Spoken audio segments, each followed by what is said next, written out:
हर हर महादेव। श्री शिवाय नमस्तुभ्यम। आपका दिन शुभ और मंगलमय हो।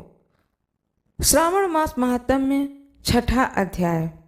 श्रावण मास में सोमवार का जो व्रत होता है उस व्रत का क्या विधान है, यह श्रावण मास महात्म्य छठा अध्याय की कथा में बताई गई है। सोमवार व्रत विधान और उसका महत्व। सनत कुमार बोले, हे भगवान, मैंने रविवार का हर्ष कारक महात्म्य सुन लिया। अब आप श्रावण मास में सोमवार का महात्म्य मुझे बताइए। ईश्वर बोले, हे सनत कुमार, सूर्य मेरा नेत्र है, इसका महात्म्य इतना श्रेष्ठ है, तो फिर उमा सहित मेरे नाम वाले उस सोमवार का कहना ही क्या। उसका जो महात्म्य मेरे लिए वर्णन के योग्य है उसे मैं आपसे कहता हूँ। सोम चंद्रमा का नाम है और यह ब्राह्मणों का राजा है। यज्ञों का साधन भी सोम है। उस सोम के नाम के कारणों को आप सावधान होकर मुझसे सुनिए, क्योंकि वह वार मेरा ही स्वरूप है, अतः इसे सोम कहा गया है। इसलिए यह समस्त राज्य का प्रदाता है तथा श्रेष्ठ है। व्रत करने वालों को यह संपूर्ण राज्य का फल देने वाला है। हे विप्र, उसकी विधि सुनिए। मैं आपको विस्तार पूर्वक बता रहा हूँ। 12 महीने में सोमवार अत्यंत श्रेष्ठ है। उन मासों में यदि सोमवार व्रत करने में असमर्थ हों तो श्रावण मास में इसे अवश्य करना चाहिए। इस मास में इस व्रत को करके मनुष्य वर्ष भर के लिए व्रत का फल प्राप्त करता है। श्रावण मास में शुक्ल पक्ष के प्रथम सोमवार को यह संकल्प करें कि मैं विधिवत इस व्रत को करूंगा या करूंगी। शिवजी मुझ पर प्रसन्न हो। इस प्रकार चारों सोमवार के दिन यदि 5 हो जाए तो उससे भी प्रातः काल यह संकल्प करें। रात्रि में शिवजी का पूजन करें। 16 उपचारों से सायंकाल में भी शिवजी की पूजा करें और एकाग्र चित्त होकर इस दिव्य कथा का श्रवण करें। हे सनत कुमार, इस सोमवार की कहे जाने वाली विधि को अब मुझसे सुनिए। श्रावण मास के प्रथम सोमवार को इस श्रेष्ठ व्रत को प्रारंभ करें।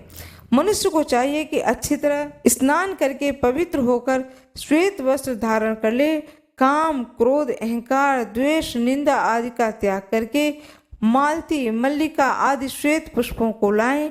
इसके अतिरिक्त अन्य विविध पुष्पों से अभिष्ट पूजोपचारों के द्वारा त्रयंबकम इस मंत्र से शिव जी की पूजा करें। उसके बाद कहें कि मैं शव, भावनाश, महादेव, उग्र, उग्रनाथ, भाव, शशि मौली, रुद्र, नीलकंठ, शिव तथा भवहारी का ध्यान करता हूँ। इस प्रकार अपने विभव के अनुसार मनोहर उपचारों से देवेश शिव का विधिवत पूजन करें। जो इस व्रत को करता है उसके पुण्य फल को सुनिए। जो लोग सोमवार के दिन पार्वती सहित शिव की पूजा करते हैं वे पुनरावृत्ति रहित अक्षय लोक को प्राप्त करते हैं। हे सनत कुमार, इस मास में नक्त व्रत से जो पुण्य फल प्राप्त होता है उसे मैं संक्षेप में कहता हूँ। देवताओं तथा दानवों से भी अभेद्य 7 जन्मों का अर्जित पाप नक्त भोजन से नष्ट हो जाता है, इसमें संदेह नहीं करना चाहिए। अथवा इस अत्यंत उत्तम व्रत को उपवास पूर्वक करें। इसे करने से पुत्र की इच्छा रखने वाले मनुष्य पुत्र को प्राप्त करता है और धन चाहने वाले धन की प्राप्ति करता है। यह वह जिस जिस अभिष्ट की कामना करता है उसे पा जाता है। इस लोक में दीर्घकालिक वांछित सुख उपभोग को भोग कर अंत में श्रेष्ठ विमान पर आरूढ़ होकर वह रुद्र लोक में प्रतिष्ठा प्रदान करता है। चित्त जो है चंचल है, धन चंचल है और जीवन भी चंचल है, ऐसा समझकर प्रयत्न पूर्वक व्रत का उद्यापन करना चाहिए। चांदी के वृषभ पर विराजमान सुवर्ण निर्मित शिव तथा पार्वती जी की प्रतिमा अपने सामर्थ्य के अनुसार बनानी चाहिए। इसमें धन की कृपणता नहीं करनी चाहिए। उसके बाद एक दिव्य तथा शुभ लिंगतोभद्र मंडल बनाए तथा उसमें 2 श्वेत वस्त्रों से युक्त एक घट स्थापित करें। घट के ऊपर तांबे अथवा बांस का बना हुआ पात्र रखें और उसके ऊपर उमा सहित शिव को स्थापित करें। उसके बाद श्रुति, स्मृति तथा पुराणों में कहे गए मंत्रों में से शिव की पूजा करें। पुण्यों का मंडप बनाएं तथा उसके ऊपर सुंदर चंदोबा लगाएं। उसमें गीतों तथा बाजों के मधुर ध्वनि के साथ रात में जागरण करें। उसके बाद बुद्धिमान मनुष्य अपने गृह सूत्र में निर्दिष्ट विधान के अनुसार अग्नि स्थापन करें और फिर शव आदि 11 शिष्ट नामों से पलाश की संविधाओं से 108 आहुति प्रदान करें। यव, व्रीहि, तिल आदि की आकृति आप्यायस्व इस मंत्र से दें। विल्व पत्रों की आहुति त्रयंबकम अथवा षड अक्षर मंत्र ओम नमः शिवाय से प्रदान करें। उसके बाद शिव उत्कृष्ट होम करके पूर्ण आहुति देकर आचार्य का पूजन करें और बाद में उन्हें गौ प्रदान करें। उसके बाद 11 श्रेष्ठ ब्राह्मणों को भोजन कराएं तथा उन्हें वंश पात्र सहित 11 घाट प्रदान करें। इसके बाद पूजित देवता को तथा देवता को अर्पित सभी सामग्री आचार्य को दें।